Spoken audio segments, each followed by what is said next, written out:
Hey guys, it's Carl Brown from guitarlessons365.com. Today we're going to take a look at the solo for No More Tears by Ozzy Osbourne, played by Zakk Wylde.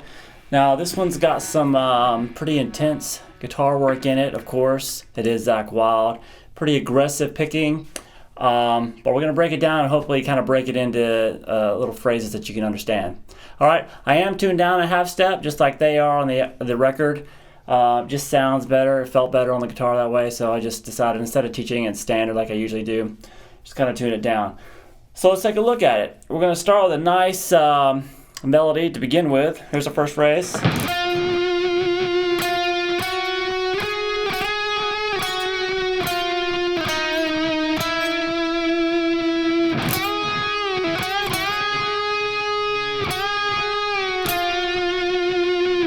Alright, so that'll start at the 11th fret. That's all on the G string, by the way. The 11th fret, then 11, 12, 14. Then slide into that 14. Then 12, 11, 9, and then 10. Here we go again.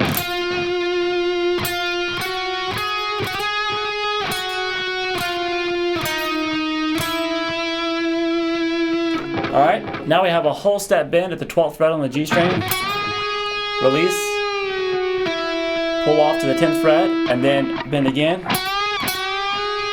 Twice. And then pick it. And then release that bend and bring it down to the 11th fret here. Alright.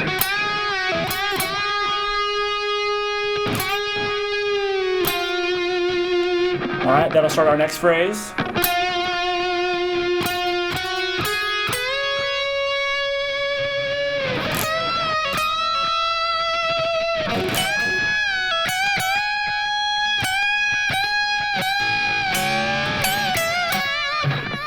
Alright, so that's 11th fret on the G, 12, then 10 on the B, then a whole step bend at the 13th fret on the B string.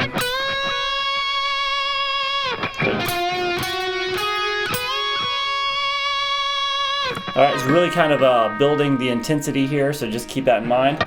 Then we're up at the 17th fret, half step bend, then release, pull off to the 15th fret on the B, and then do the half step bend again and hold it. So we have this. Alright, then the 15th fret on the high E string, whole step bend, release, and then pull off to the 13th fret, and then a whole step bend twice there on the 15th fret, and then we have he kind of just.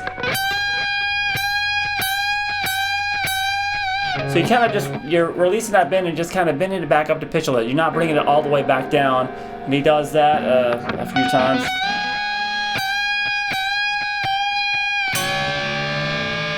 And so right there, the very last one, basically when I'm doing that bend, I'm getting that B string underneath there too, underneath that same finger. And then I hit both of those strings together. And then that's a whole step. Bend and release, then you're on the 13th fret there, you just kind of do kind of a quarter step, kind of a half step bend, a little bit, and then to the 15th fret on the B string. So we have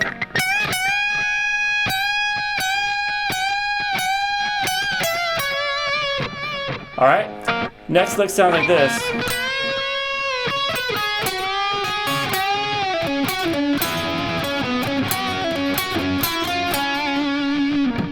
Alright, so that's a whole step bend at the 13th fret.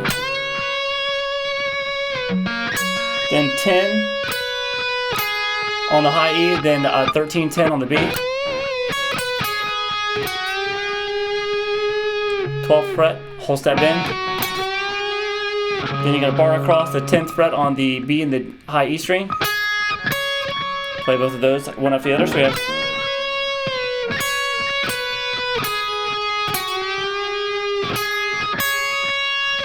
Alright, come back down to the G string and he hits this with a little bit of a harmonic on it on the G string, and it's kind of pre-bent. So Alright, then you're going to pull off to the 10th fret, come over to the D string, 12th fret, and that note's a little bit muted. So we have this. Then roll over to the 12th fret on the G, back down to the 12th fret on the D. And then you're going to play a double stop here with the 10th fret bar all across the B and the G string. So let me just catch you up to where we're at so far on that lick.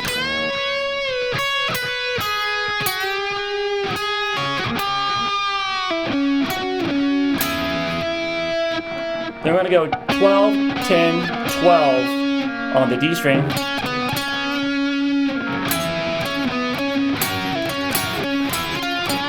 And the end of this is kind of, you bar your third finger now across the 12th fret on the B and the G string. Pull it down towards the floor a little bit.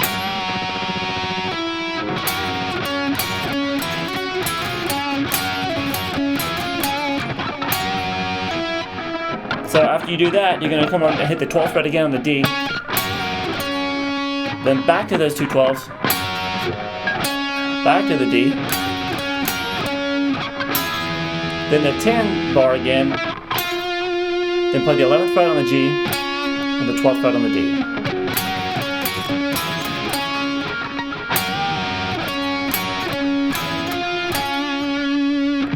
Alright, the next phrase sounds like this.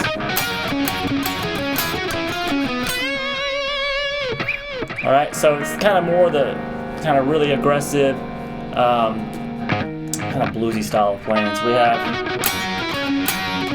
have a whole, that little bending up those 12 frets again on the B and the G string. Pull off to the 10th fret, over to the 12th fret on the D string again. And then you're going to hit the 12s twice. So we have... Alright, so let me catch up here.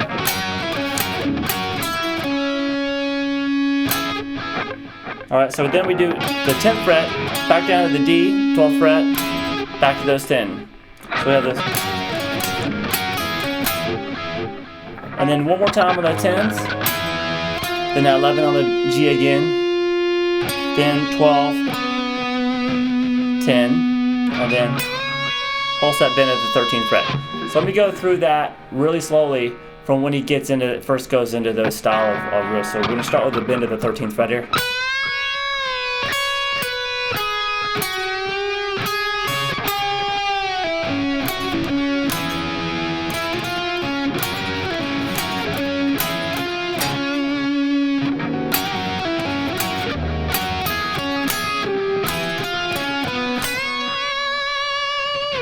Alright, of all the parts in the solo, that's probably going to be the hardest one to memorize. It just has a lot of the same things going on, but in a little bit different numbers. It's one of those things where you really need to get this, those kind of, these four notes, these two notes, and those two, double stops there underneath your fingers. Get the sound of it in your ear and then listen to it and try to learn, like playing along and phrasing it like he's doing it. You can do it note for note all day, but really until you can feel it, it's kind of hard to grasp. Alright, the next lick sounds like this.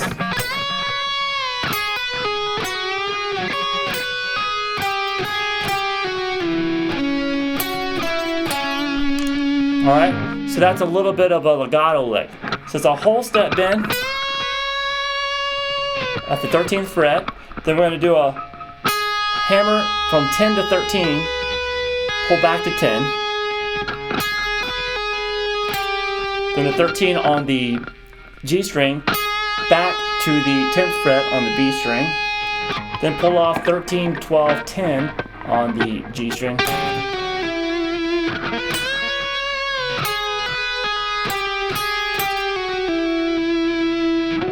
Then over to the 12th fret on the D, back to 12th on the G, down to 10, then end it on the D. So we have I'm sorry, one more time. So we did that whole set bend at the 12th fret there. Make sure I didn't leave that out. Whole set bend at the 12th, over to the 10 on the high E string, and then you do the pull off, 12 to 10, I'm sorry, 13 to 10, 13 on the G, back to the 10th on the B. Kind of getting mixed up there a little bit. I'll do it real slow one more time.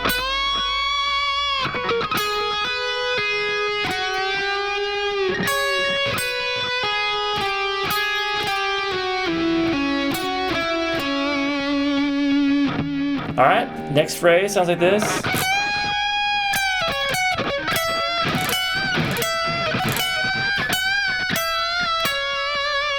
Alright, so kind of mess around 2 notes mostly, maybe 3 at most. So we have hold that, bend at the 15th fret on the high E string. Pick it, release, pull off the 13, come over to the 15 on the B, then back to the 15 on the high E, back to the 15 on the B, then the 13. So we have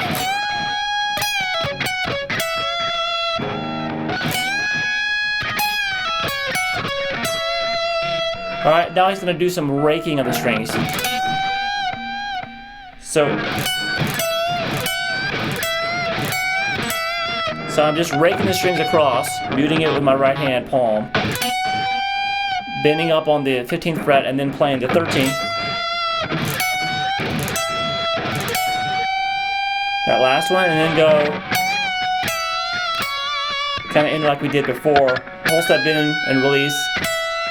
Kind of a quarter step, half step bend, and then resolve it at the 15th fret on the B string. Alright, now we're going to end with the fast licks. Now, they're repetitive, but they're kind of not too hard to get underneath your hands. It's just they're obviously extremely fast. So let's take a look at it here. We'll just learn the pattern first. The picking pattern, well, the notes here, we're going to be doing 13, 10 on both the high E and the B string. Alright, now we're going to do a pattern here which we're going to take up the neck.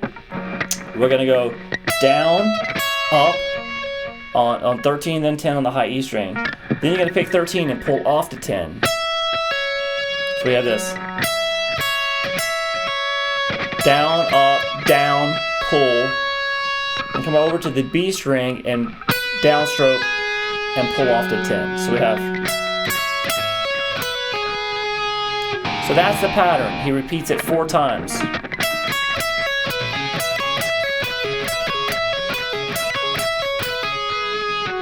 Then we're going to do the same pattern, but we're going to do it on 15, 13 on the high E and 15 and 13 on the B.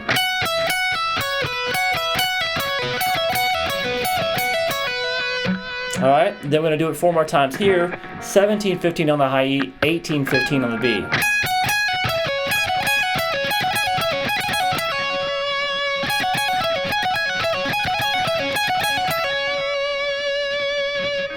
Alright, all together.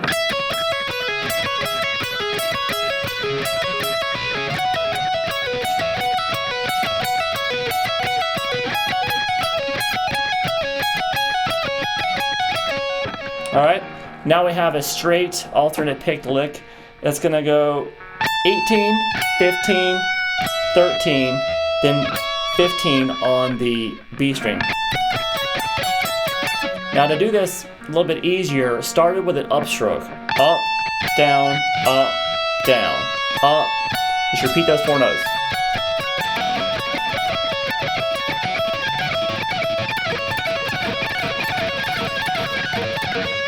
Now what you want to do is make sure your first finger, when it's holding down this 13, is muting that the B string. So when you leave this, it doesn't ring out.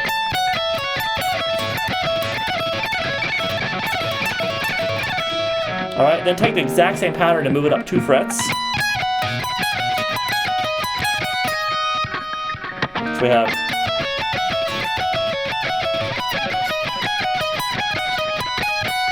then end it with a whole step bend at the 20th fret on the high E. Alright, so it's got some patterns in it that are repetitive so that you can pick them up a little bit. They're great to work on throughout all your pentatonic scales, those last patterns, and across all strings. But there are some that aren't very repetitive. We talked about those sections. They might take a little bit longer to grasp. But especially the really part where he's doing a lot of double stops. Like I said, really get it underneath your hands, kind of go through it, and then try to listen to it a lot and try to feel where he's doing it, how he's timing everything. And I think things kind of come together a lot quicker that way. All right, hope you guys enjoyed it. I'll be back again soon with another solo for GuitarLessons365.com. Thanks. Bye-bye.